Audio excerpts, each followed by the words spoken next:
आज हम आपको पढ़ाने जा रहे हैं क्लास 10th का फर्स्ट चैप्टर संख्या पद्धति, जिसका इंग्लिश में नंबर सिस्टम। इसका हम बेसिक पढ़ेंगे। नंबर सिस्टम से पढ़ने से पहले हम पूरा संख्या पद्धति के बारे में पढ़ेंगे, जो आपका बेसिक बनता है, जो आप पहले प्रीवियस क्लास में पढ़ चुके हैं, जिसमें आप पढ़ना है सबसे पहले प्राकृतिक संख्या।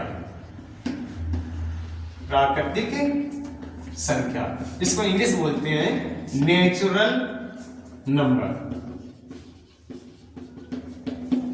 और उसके बाद आपको पढ़ना है फिर पूर्ण संख्या,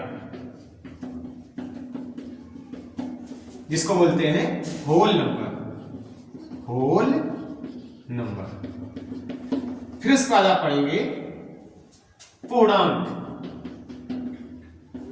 जिसको इंग्लिश बोलते हैं इंटीजर्स।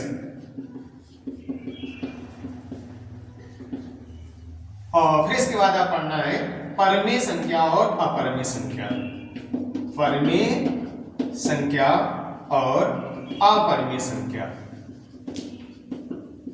परमेय संख्या इंग्लिश बोलते हैं rational number. Rational number, sorry.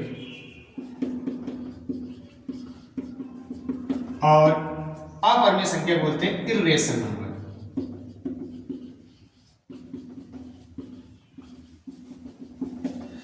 ये आप पहले ही क्लास में पढ़ चुके हैं। प्राकृतिक संख्या, पूर्ण संख्या और पूर्णांक। परमेय और अपरमेय संख्या आपका क्लास 7 से चालू हो जाता है। आपकी प्राकृतिक संख्या, पूर्ण संख्या, पूर्णांक बहुत पहले ही चालू हो जाते हैं। जो प्राकृतिक संख्या होते हैं, आप लोग पता भी होगा, प्राकृतिक संख्या जो होती है ये 1 से स्टार्ट होती है। कहां से स्टार्ट होती है? 1 से। 1 2 3 डॉट डॉट डॉट, ये खत्म नहीं होती है।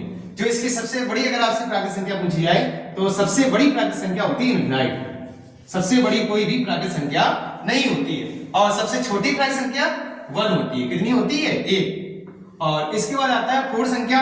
जो पूर्ण संख्या आपकी स्टार्ट होती है 0 से। पूर्ण संख्या जो होती है ये स्टार्ट होती है 0 से। उसके बाद 1 2 3 डॉट डॉट, ये भी कहीं खत्म नहीं होती है, ये भी चलती रहती है लगातार। अब पूर्णांक क्या है? पूर्णांक जो होते हैं ऐसी प्राकृतिक संख्या जो प्लस में भी होती हैं और ये माइनस में भी होती है। पूर्णांक में क्या होते हैं? जो भी संख्या प्राकृतिक संख्या है ये प्लस वाली तो है ही, इसके साथ साथ पूर्णांक में माइनस वाली संख्या भी जुड़ जाती है। जैसे आप पढ़ेंगे, और इसमें 0 भी, 0 1 2 3 4 डॉट डॉट, ये भी चलेंगे। और आपका जो होता है -1 -2 -3 -4 डॉट डॉट, ये सब पूर्णांक में आते हैं। पूर्णांक जो होते हैं वो प्लस में भी होते हैं और माइनस में भी होते हैं। और जो प्लस में होते हैं इन्हें बोलते हैं धन पूर्णांक। जो प्लस में होते हैं उन्हें क्या बोलते हैं? धन पूर्णांक। जो माइनस में होते हैं उन्हें बोलते हैं ऋण पूर्णांक। अब जो तीसरा पूर्णांक होता है वो होता है शून्य पूर्णांक, या बोलते हैं जीरो इंटीजर्स। क्या बोलते हैं? Zero integer. तो पूर्णांक जो होते हैं वो प्लस में भी होते हैं और माइनस में भी होते हैं। अब आती है परमेय संख्या। तो परमेय संख्या ऐसी संख्या होती है जिन्हें हम P/Q के रूप में लिख सकते हैं। और जहां पे P और Q क्या होते हैं? पूर्णांक होते हैं। अभी हमने बताया पूर्णांक क्या होते हैं? जो प्लस भी हो सकते हैं और माइनस भी हो सकते हैं और जीरो भी हो सकता है। तो अब यहाँ पे जब पूरी परिभाषा बनती है, अभी लिखेंगे, तो परमेय संख्या क्या है?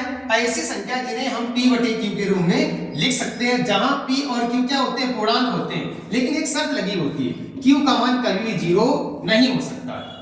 Q का मान कभी भी जीरो नहीं हो सकता। हमने तो पूर्णांक है, P और Q क्या है? पूर्णांक है। पूर्णांक में क्या आता है? प्लस भी आता है और माइनस भी आता है, और क्या आता है? जीरो भी आता है। तो इसके लिए क्या है कंडीशन? Q क्या है? Is not equal to zero. Q का मान कभी जीरो नहीं होगा, अर्थात बटे में जीरो नहीं हो सकता है। आपका ऊपर P जीरो हो सकता है, नीचे Q कभी जीरो नहीं हो सकता है, पूर्णांक। अब अपरमेय संख्या इसके अपोजिट होती है। ऐसी संख्याएं जिन्हें हम P/Q के रूप में नहीं लिख सकते हैं। P/Q के रूप में नहीं लिख सकते हैं, ये संख्या क्या कहलाती है? अपरमेय संख्या।